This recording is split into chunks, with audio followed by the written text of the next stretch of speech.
अस्सलाम वालेकुम, this is me Gauhar Tajak and you are watching me from my TikTok ID XL मज़ा। ये मैं छोटा सा एक आईडी बनाया हुआ है, इसमें मैं एक्सेल से रिलेटेड वीडियोस को पोस्ट करता हूँ।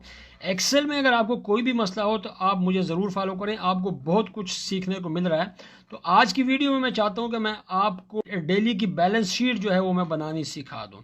अब बैलेंस शीट के अंदर क्या होता है कि आपका सेल होता है, एक्सपेंस होता है और लास्ट में बैलेंस निकल रहा होता है। अगर आप दुकान पे हैं, कारोबार में हैं, तो लाजमी बात है आपको पता हो जाना चाहिए कि मेरा डेली का मेरे पास पैसे कितने बच रहे हैं। जो मैंने सेल की थी उसमें से एक्सपेंस करने के बाद पैसे कितने बच रहे हैं। अब ये सारा कुछ ऑटोमेटिकली होगा, आपका बैलेंस ऑटोमेटिकली दूसरी डेट के ऊपर ट्रांसफर हो रहा होगा।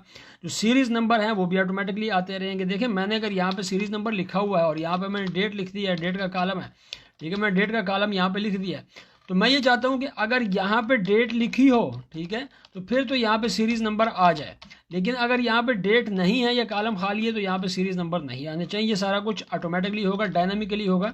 नेक्स्ट कॉलम हमारे पास सेल का है, उसके बाद हमारे पास एक्सपेंस है और लास्ट में आपको पता है कि हमारे पास बैलेंस है। ठीक है, तो ये हमने बैलेंस का यहाँ पे कॉलम बना दिया है। अब हम क्या करेंगे, इसको ज़रा फॉर्मेट कर लेते हैं। यहाँ से लेकर नीचे तक हमने सिलेक्शन कर लिया है। सिलेक्शन करने के बाद आपने इसको बॉर्डर असाइन करना है, तो आल्ट के बटन को प्रेस करें, HBA को प्रेस करें तो बॉर्डर असाइन हो गए। ऊपर वाली जो फील्ड्स हैं, जो हेडिंग्स हैं, उनको सेलेक्ट करें, कंट्रोल B को प्रेस करें तो ये बोल्ड हो चुकी हैं। अब मैं इसको सेंटर में करना चाहता हूं तो आल्ट के बटन को प्रेस करें और H को प्रेस करें और AC को प्रेस करें तो ये अब आल्ट HAC ये बिल्कुल आपके सेंटर में हो चुकी हैं। अब आप ये चाहते हैं कि इसका जो सेल का जो फिल कलर है, ठीक है ना, अब इस वक्त तो फिल नहीं है लेकिन मैं चाहता हूं कि इसको फिल किया जाए, तो आपने आल्ट के बटन को प्रेस करना है, H को प्रेस करना है और यहाँ से आप कोई भी कलर दे सकते हैं। फॉर एग्जांपल मैं ये वाला कलर देने जा रहा हूँ। अब टेक्स्ट आपको नज़र नहीं आ रहा तो इसका मतलब है कि टेक्स्ट के कलर को भी चेंज करना पड़ेगा। तो क्या करेंगे, आल्ट के बटन को प्रेस करें, H को प्रेस करें और FC को प्रेस कर दें तो कलर्स आपके पास काफ़ी आ गए। यहाँ से आप कोई भी जो है वो, मैं यहाँ से वाइट वाला कलर ले लेता हूँ या ये वाला कलर ले लेता हूँ, ठीक है, ताकि ये नज़र आता रहे। ठीक है, तो इस तरीके से आपने इसकी जर्नल फॉर्मेटिंग कर दिया। मैंने आपको बताया था कि सेल और जो सीरीज नंबर है वो ऑटोमेटिकली आता रहेगा। तो कैसे होगा, उसके लिए तो हम एक फंक्शन इस्तेमाल करेंगे इफ़ का, और ये वाला जो सेल है हम ये चाहते हैं कि यहाँ पे डेट लिखी हो, तो if this cell is greater than 0 तो फिर क्या होगा, हमारे पास एक फंक्शन है काउंट A का, इसको अप्लाई करना है इस सेल के ऊपर। ठीक है, यहाँ पे हम कॉलन लगाएंगे तो ये देखें इस C5 सेलेक्ट था, फिर C5 आ गया, पैरेंथेसिस को बंद कर देंगे और अब ये वाला जो पहला C5 है इस पे आके F4 को प्रेस कर देंगे। F4 द शॉर्ट की फ्रॉम द फंक्शनल कीज़, उसको हम यहाँ पे प्रेस करेंगे और एट द लास्ट हम यहाँ पे कामा लगाएंगे। अब हम सिस्टम को क्या बताने जा रहे हैं कि C5 अगर ग्रेटर देन 0 है तो ये काउंट वाला जाके अपना काम करे, लेकिन अगर वो ग्रेटर देन 0 नहीं है तो फिर कामा के बाद क्या करे, इस सेल को यहाँ पे खाली छोड़ दे। अभी हम पैरेंथेसिस बंद कर देते हैं और just I am going to press the enter button. जैसे ही मैं इंटर बटन को प्रेस करूँगा तो ये खाली हो गया, चूँकि यहाँ पे डेट नहीं है।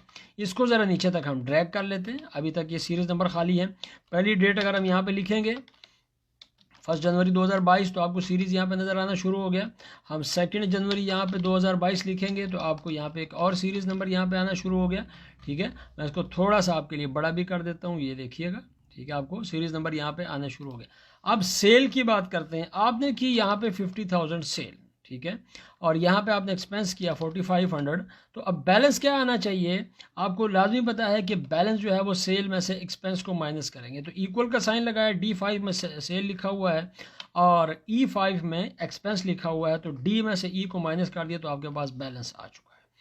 अब हम नीचे आके एक फंक्शन अप्लाई करेंगे और फंक्शन क्या होगा, इफ़ का, उसके बाद पैरेंथेसिस को ओपन करेंगे, R होगा और फिर हम पैरेंथेसिस को ओपन करेंगे और ये वाला जो हमारे पास सेल है अगर ये ग्रेटर देन 0 है या फिर ये वाला जो सेल है ये ग्रेटर देन 0 है, इन दोनों में से कोई भी ग्रेटर देन 0 होगा तो फिर अब हम जब पैरेंथेसिस को बंद करेंगे तो इसके बाद यहाँ पे क्या होना चाहिए, इसके बाद ये होना चाहिए कि ये जो ऊपर वाला बैलेंस आया हुआ है ये इसमें जमा हो जाए और जमा होने के बाद फिर आपने इसमें से ये जो एक्सपेंस वाला ये वाला सेल है इसको आपने यहाँ से माइनस कर देना। ठीक है, अब अगर ये सारा कुछ ना हो तो फिर आप कामा लगाएं और कामा के लगाने के बाद आप यहाँ पर डबल कोट्स लिख दें।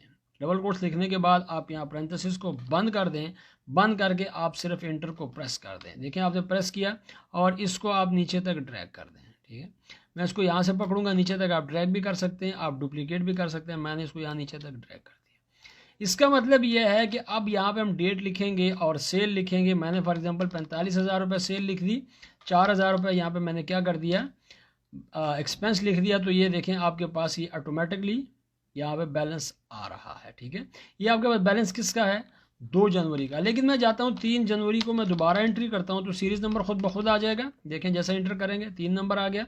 मैंने अब यहाँ पे कर दी 60,000 और मेरे पास एक्सपेंस जो है वो 0 है। तो अब जो है वो आपके पास क्या आ गया, 1,46,500 बैलेंस। अब इस तरीके से आपने सिर्फ एंट्रीज करते चले जाने हैं, बैलेंस खुद ब खुद आता रहेगा। डेट लिखेंगे तो सीरीज़ नंबर खुद ब खुद आता रहेगा। मैं उम्मीद करता हूं कि वीडियो जो है वो थोड़ी सी लंबी होती जा रही है, लेकिन मैं उम्मीद करता हूं कि वीडियो को पसंद आई होगी। और अगर आप पसंद आती है तो आप शेयर और लाइक करना मत भूलिएगा, फॉलो ज़रूर करें। Thank you very much for watching.